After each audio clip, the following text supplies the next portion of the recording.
So hello friends, मैं अंजलि गुप्ता स्वागत करती हूँ आपका अपने परिवार STD इंजीनियर्स वेयर में। और हम लोग की CTP की सीरीज़ में बहुत सारे चैप्टर्स जो है कंप्लीट हो चुके हैं और आगे के चैप्टर्स भी इसी तरह कंप्लीट हो जाएंगे। और आप लोगों का काम है उनके नोट्स बनाना और उन्हें अच्छे से रिवाइज करना प्लस उनकी प्रैक्टिस करना। तो आज हम लोग अपनी सीरीज़ में नया चैप्टर पढ़ने वाले हैं जो कि इंटेलिजेंस। ओके, इंटेलिजेंस चैप्टर है बुद्धि। तो बुद्धि से रिलेटेड जितनी भी चीज़ें हैं वो हम लोग कवर करने की कोशिश करेंगे। ठीक है, तो शुरू करते हैं कि बुद्धि या इंटेलिजेंस होती क्या है। ठीक है, बुद्धि या इंटेलिजेंस से आप क्या समझते हैं, इसे देखते हैं। अमूर्त और तार्किक रूप से सोचने की क्षमता, मतलब कोई चीज़ सामने नहीं दिख रही है और कोई चीज़ जो लॉजिकल थिंकिंग करते हैं, अब उसकी कैपेसिटी हमारी क्या कहलाती है, वो किससे काम होता है, बुद्धि से। ठीक है, तो और निर्णय लेने, सीखने और समझने की क्षमता। ठीक है, ज्ञान प्राप्त करने और लागू करने की क्षमता को क्या कहते हैं, बुद्धि कहते हैं। जो भी हमने ज्ञान प्राप्त किया है, अगर हमारे पास इंटेलिजेंस या बुद्धि नहीं होगी तो हम उसे लागू कैसे कर पाएंगे। ठीक है, हमने फॉर एग्जांपल अगर कार चलाना सीख लिए, जब हमारे पास दिमाग नहीं है तो फिर हम से यूज़ कैसे करेंगे कि कहाँ पर कब क्या ब्रेक लगाना है, कब क्या करना है। ठीक है, तो जब तक हमें उस ज्ञान का जब तक हम यूज़ नहीं करेंगे तो हमें पता कैसे चलेगा। ठीक है, तो उस ज्ञान को यूज़ करने के लिए, उसे अप्लाई करने के लिए किसकी ज़रूरत पड़ेगी, बुद्धि की। ठीक है, और मूल्यांकन करने में आपको बुद्धि की ज़रूरत पड़ती है।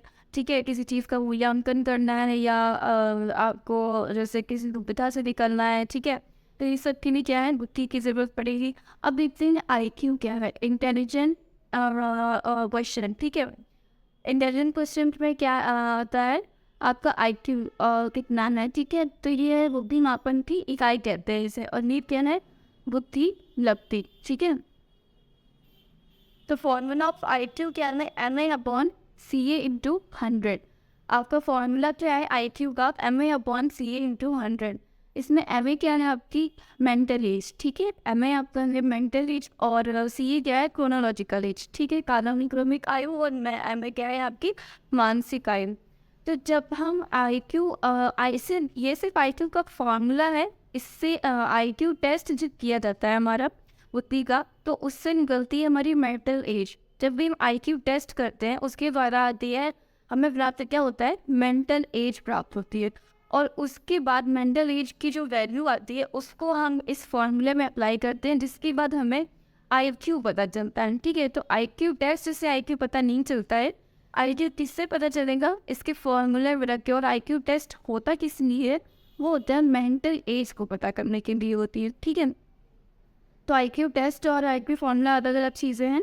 IQ टेस्ट से क्या होगा, MA पता चलेगा आपको। ठीक है, मानसिक आयु, और फिर उस मानसिक आयु का वो फॉर्मूले में यूज़ करेंगे, जिसके बाद हमें IQ का पता चलेगा। ठीक है, तो जब अगर MA=CA होता है तो IQ क्या हो जाएगा, 0 हो जाएगा। सपोज अगर MA आपका 10 है और ये भी आपकी क्रोनोलॉजिकल भी 10 है, तो फिर ये क्या हो जाएगा, 100 हो जाएगा। ठीक है, IQ आपका क्या रहेगा, 100 रहेगा।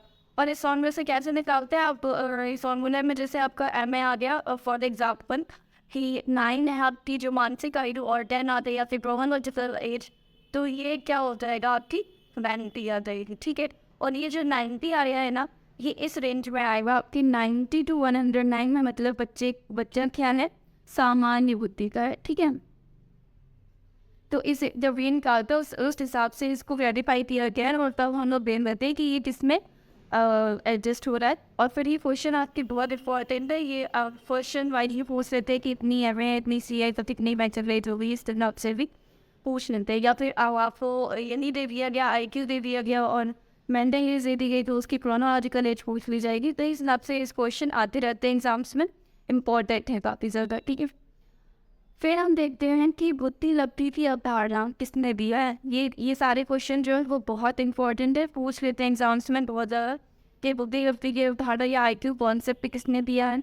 तो वो दिया है स्टर्नन। ठीक है, 1912 में स्टर्नन ने IQ का कॉन्सेप्ट दिया। ठीक है, IQ कॉन्सेप्ट दिया। ठीक है, फॉर्मूला नहीं दिया, IQ फॉर्मूला इन्होंने नहीं दिया है। ठीक है, बुद्धि लब्धि परीक्षण के जनक कौन है, अल्फ्रेड बिनेट। ठीक है। बुद्धि लब्धि परीक्षण की जनक कौन है? अल्फ्रेड बिने, 1905 में दिया इन्होंने बुद्धि लब्धि परीक्षण। IQ टेस्ट किसने दिया है? अल्फ्रेड बिने ने। और जो IQ फॉर्मूला है वो टर्मन ने दिया है। जब मैं लिखना भूल रही हूँ शायद, तो IQ फॉर्मूला किसने दिया? टर्मन ने दिया है, ठीक है, 1916। ठीक। अब ये जो मानसिक IQ की अवधारणा है ये किसने दिया? बिने साइमन द्वारा दिया गया 1908 में, ठीक है। तो ये चीज़ें आपको नोट कर लेनी। और वो जो एक्स्ट्रा है कि IQ फॉर्मूला किसने दिया वो भी बहुत इंपॉर्टेंट है, वो दिया टर्मन ने 1916, ठीक है। उसको भी दे दीजिए। अब इसको नोट नहीं करना है, ठीक है। और मानसिक IQ की अवधारणा ये देखी है हम लोगों ने। उसके बाद देखते हैं टर्मन्स IQ क्लासिफिकेशन, ठीक है। टर्मन्स का जो IT क्लासिफिकेशन है वो कैसे किया है उसको भी हम लोग देख लेते हैं। तो IQ ये रेंज है और ये है IQ क्लासिफिकेशन, ठीक है। कि जिस भी रेंज में जो चीज़ें रखी गई है उसको किस नाम से हम लोग क्लासिफाई या उसको हम कौन सी बुद्धि मतलब कौन सा वाला कह सकते हैं वो हम लोग इसमें देखेंगे। अबव जो 140 है या 140 अबव जो है उनको क्या हम लोग कहते हैं? प्रतिभाशाली बालक, ठीक है। उन्हें क्या कहते हैं? प्रतिभाशाली बालक। और जो 120 से 139 से क्या कहते हैं ना? अति श्रेष्ठ। और ये जो 110 से 129 है वो आते हैं श्रेष्ठ में। और 90 से 109 में आते हैं सामान्य। 80 से 89 में आते हैं सामान्य से नीचे। 70 से 79 में सामान्य सीमांत बुद्धि। और बिलो 70 जो है वो है निश्चित रूप से मंद बुद्धि, ठीक है। बालक 50 से 70 तक मूर्ख बालक बोलते हैं। और जो 25 से 50 तक होते हैं वो महामूर्ख। और बिलो 25 ये है जड़ बुद्धि बालक, ठीक है। तो जो भी IQ रेंज और IQ क्लासिफिकेशन है इनमें जो इम्पोर्टेंट है उसको हम लोग लिख लेते हैं, ठीक है। एक तो ये आपका इम्पोर्टेंट रहता है कि अब जो 140 होते हैं उन बच्चों क्या कहते हैं पूछ लेते हैं एग्जाम से प्रतिभाशाली। और एक आपका ये वाला इम्पोर्टेंट करता है कि 90 से और 109 के बीच या 91 92 इस तरह से जितने भी हैं ये 109 तक, तो ये कौन से वादक हैं? आपके सामान्य वादक है, ठीक है। नॉर्मल है, इतना नॉर्मल से बिलो का रहता है, ठीक है। और अगर ये 80 से 89 सामान्य से नीचे आपको एक ये वाला भी याद रख लेना है, बिलो 70 वाला, ठीक है, निश्चित रूप से मन। और ये वाले भी थोड़ा सा याद रखना है लास्ट वाले, ठीक है। तो ये जो इनमें क्या आपको समझ में आया होगा सारी चीज़ें। बाकी जो फार्मूला है इसको तो बहुत ही ज़्यादा इम्पोर्टेंट है, मोस्ट इम्पोर्टेंट है, ठीक है। इसको आपको याद ही करके रखना है और उन पे क्वेश्चन भी आते हैं एग्जाम्स में, ठीक है। तो ये होगी इधर वाली बात। अब देख लेते हैं कि थॉर्नडाइक के अनुसार बुद्धि के कितने प्रकार होते हैं। 3 प्रकार की इन्होंने बताई बुद्धि होती है, ठीक है। एक होती है सामाजिक बुद्धि, सेकेंड है मूर्त बुद्धि और थर्ड है अमूर्त बुद्धि, ठीक है। मूर्त बुद्धि क्या है? भ्रामक या यांत्रिक बुद्धि भी कहते हैं इसे, ठीक है। जो हमारी उसी टाइम हम जो देख रहे होते हैं उसको जो सोच रहे होते हैं। और ये है अमूर्त बुद्धि जो कि हमें नई चीज़ दिख रही है उसके बारे में चिंतन कर रहे हैं, अमूर्त बुद्धि, ठीक है। अब इसको प्रभावित करने वाले कारक कौन कौन से होते हैं बुद्धि को, ठीक है। तो वो वाले वंशानुगत और वातावरण, ठीक है, प्रभावित करते हैं। अब देखते हैं theories of intelligence. Theories of intelligence क्या है? बुद्धि के सिद्धांत आपको दिए गए हैं, ठीक है। बुद्धि के सिद्धांत बताए गए हैं। कौन कौन से सिद्धांत है? बहुत सारे सिद्धांत हैं, ठीक है। देख लेते हैं हम लोग। जो एक कारक सिद्धांत है वो किसने दिया है? विनय ने दिया है। एक कारक सिद्धांत किसने दिया? विनय ने। द्विकारक सिद्धांत किसने दिया? स्पीयरमैन ने 1927 में। द्विकारक सिद्धांत किसने दिया? बहुत बहुत बहुत इंपॉर्टेंट है, एग्जाम से बहुत अच्छे जाते ही हुआ है, ठीक है। द्विकारक सिद्धांत किसने दिया? स्पीयरमैन ने 1927 में, ठीक। तो द्विकारक सिद्धांत में है क्या? एक है जी factor and second one is S factor, ठीक है। तो जो पहला है जनरल फैक्टर जिसे कहते हैं जी फैक्टर और स्पेसिफिक फैक्टर मतलब एस फैक्टर। तो इनकी जो विशेषताएं इनको हम देख लेते हैं। जनरल फैक्टर क्या है? जो सामान्य होती है, ठीक है। और जो स्पेसिफिक फैक्टर क्या होती है? विशिष्ट होती है। और जनरल फैक्टर क्या है? जन्मजात होती है और इसका एरिया होता है बड़ा। और जो स्पेसिफिक फैक्टर है क्या होती है? अर्जित होती है, मतलब जब बच्ची बात। अब ये है क्या जी फैक्टर? एस फैक्टर्स को समझने देगा है। जो जी फैक्टर जो होता है ना वो में जन्म से मिला हुआ होता है, ठीक है। जैसे मान लीजिए कि आप जब एक एग्जांपल के तौर पे जब आपको सारे सब्जेक्ट, आप जब छोटे होते हैं सारे सब्जेक्ट पढ़ रहे होते हैं, इंग्लिश, मैथ, इंग्लिश, या जो सारी चीज़ें पढ़ रहे होते हैं, ठीक है। या उसके बाद आपको किसी स्पेसिफिक सब्जेक्ट में आपको जो ज़्यादा इंटरेस्ट आने लगता है बड़े होते होते, तो फिर क्या होता है, आप उस सब्जेक्ट से PhD करते हैं या उस सब्जेक्ट से जो भी करना चाहते हैं, मतलब अपना ग्रेजुएशन, पोस्ट ग्रेजुएशन जो भी करना चाहते हैं वो करते हैं, है ना। तो वो क्या बन गया, फिर वो उसका स्पेसिफिक फैक्टर बन गया, ठीक है। और जो जन्म से हमें सारी चीज़ें मिल रही है वो क्या है, G फैक्टर है, ठीक है। अब एक जैसे हम लोग मतलब नॉर्मल सभी लोग हैं तो G फैक्टर में, और जब हमें किसी चीज़ में इंटरेस्ट आने लगता है, हमें बचपन में ना सारी चीज़ें करना पसंद होता है, मतलब हमें डॉक्टर भी बनना पसंद होता है, हमें टीचर भी बनना पसंद होता है, कभी कभी पायलट भी बोलते हैं, मतलब सारी चीज़ें होते हैं, हमें बचपन में सारी चीज़ें पसंद होती है, वो हमारे क्या होता है, G फैक्टर है, ठीक है। और उसके बाद जब हमें किसी चीज़ में इंटरेस्ट आने लगता है तो वो हमारे एक स्पेशल फैक्टर बन जाता है, जब आप टीचर इस तरह के बन जाते हैं, ठीक। फॉर एग्जाम्पल एक बता रही हूँ, ठीक है, ये सारी चीज़ें। अब G फैक्टर, एस फैक्टर आपको समझ आ रहा होगा कि G फैक्टर ना एक बड़ा एरिया होता है, ठीक है, सारी चीज़ें इसमें आ रही होती है। और फिर एस फैक्टर उसमें एस फैक्टर आप कितने भी ऐड कर सकते हैं, आप पे जो स्पेसिफिक फैक्टर है उसमें कितने ही फैक्टर ऐड कर सकते हैं, मतलब S1, S2, S3, S4 इस तरह से स्पेसिफिक वाले रह सकते हैं, ठीक है। अब कोई है तो उसको टीचर बनना भी पसंद है, लेकिन साथ में वो म्यूज़िक भी पसंद है और उसको सिंगिंग पसंद है, तो फिर वो उसके एस्पेक्टर है ना, कि उसको एक स्पेसिफिक चीज़ के साथ बहुत सारी स्पेसिफिक चीज़ पसंद आ रही है, ठीक है। तो जन्म के समय क्या होता है, G फैक्टर होता है वातावरण में, और सॉरी, जन्म के बाद क्या होता है, G फैक्टर जन्म से हमें मिलता है, और वातावरण में आकर क्या होता है, हमें एस फैक्टर G फैक्टर से ही प्राप्त होता है, ठीक है। आप देखते हैं एजुकेशन और ट्रेनिंग के द्वारा हमें एस फैक्टर का विकास होता है, परंतु वह G फैक्टर में होना चाहिए, ओके, ठीक है। G फैक्टर में वो चीज़ मौजूद होनी चाहिए जो भी हमें अपने एस फैक्टर बनानी है, ठीक है। तो ये आपके क्या है, द्विकारक सिद्धांत है जो कि इसमें मेहनत है और बहुत इंपॉर्टेंट है, इसको अच्छी से जो है समझ लीजिए, ठीक है। और ये चीज़ें मैंने आपको समझा दी। अब आगे हम लोग देखेंगे बहुबुद्धि सिद्धांत, ठीक है, आपने नाम सुना होगा हावर्ड गार्डनर का। तो गार्डनर के जो बहुबुद्धि सिद्धांत है उनको हम लोग जानेंगे। तब तक आप ले लीजिए इसका एक स्क्रीनशॉट, और आई होप कि आपको सारी चीज़ें अच्छे से समझ में आ रही होंगी, ठीक है।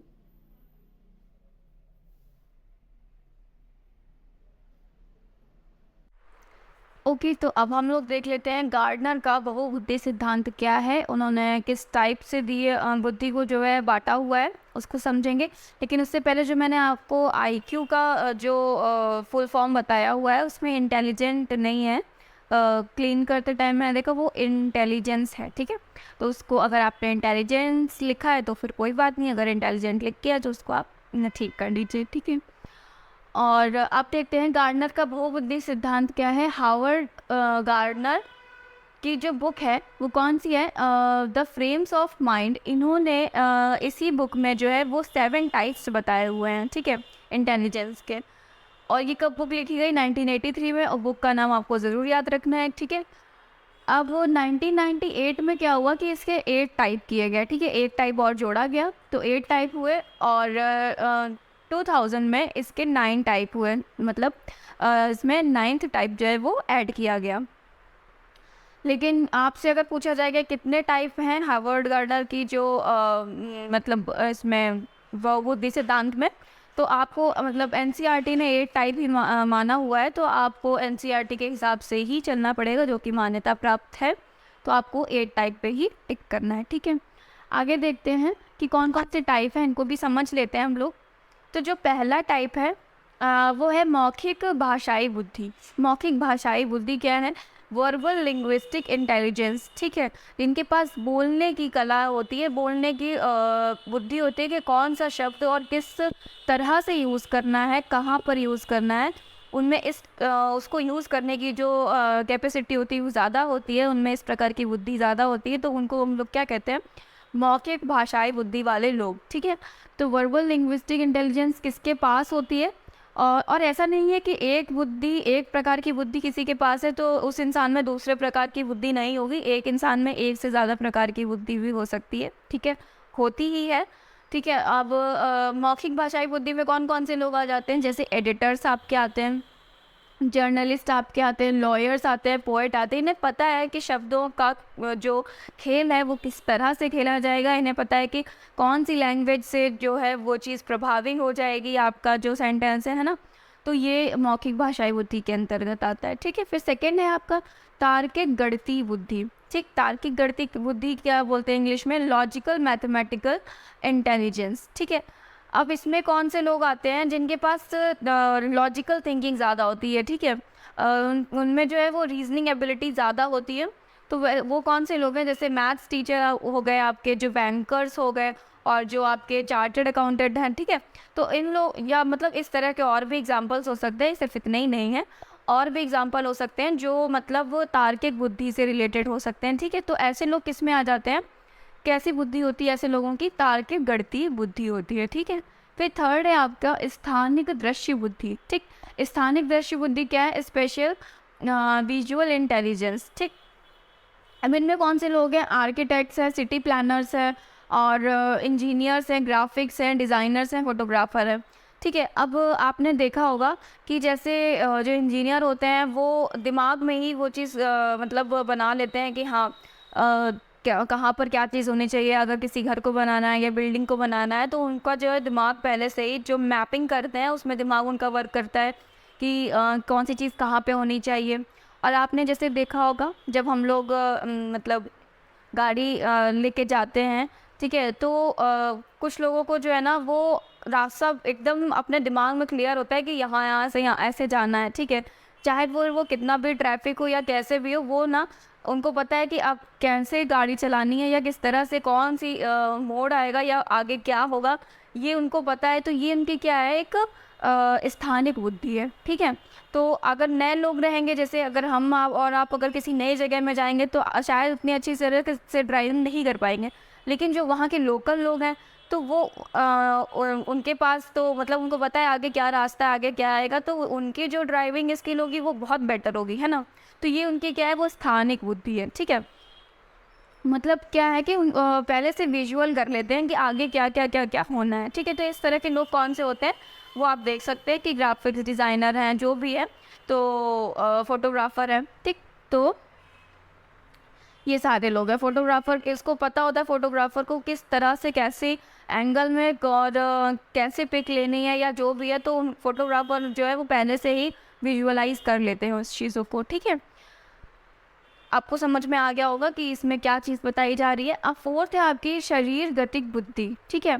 वो क्या है, बॉडीली काइनेस्थेटिक इंटेलिजेंस। ठीक, तो ये क्या है, आपके एथलीट्स और डांसर्स जो भी हो गए, तो ये कैसे शरीर गतिक बुद्धि की, कैसे उनके हैंड मूवमेंट होनी चाहिए, कैसा उनका जेस्चर होना चाहिए, कैसा पोस्चर होना चाहिए, ये सारी चीज़ें जो है वो शरीर गतिक बुद्धि के अंतर्गत आता है।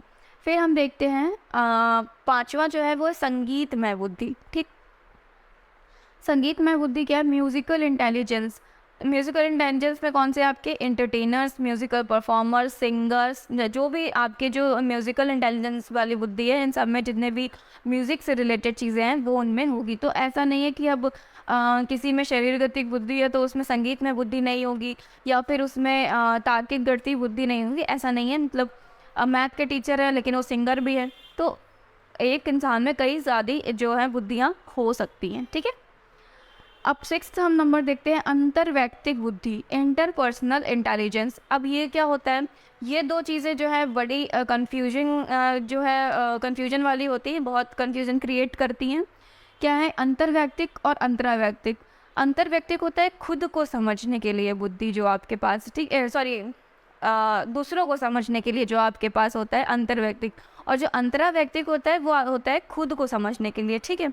तो अंतर्वैयक्तिक में क्या है, आपके लिए दूसरों को समझने के लिए, जैसे कि टीचर्स या जो भी साइकोलॉजिस्ट होते हैं, ठीक है, दूसरों की मन की बातों को पढ़ते हैं, या जो अच्छे अच्छे साइकोलॉजिस्ट हैं, ठीक है, और मीडिएटर्स, पॉलिटिशियंस, जो आपके सामने की चीज़ों को आपके हाव भाव से, आपके फेस से पहचान ले, तो वो कौन है, दूसरों को समझने वाले अंतर्वैयक्तिक बुद्धि है उनके पास। ठीक है, जो आपको देख के ही जान रहा है कि आपके मन में क्या चल रहा है। ठीक है।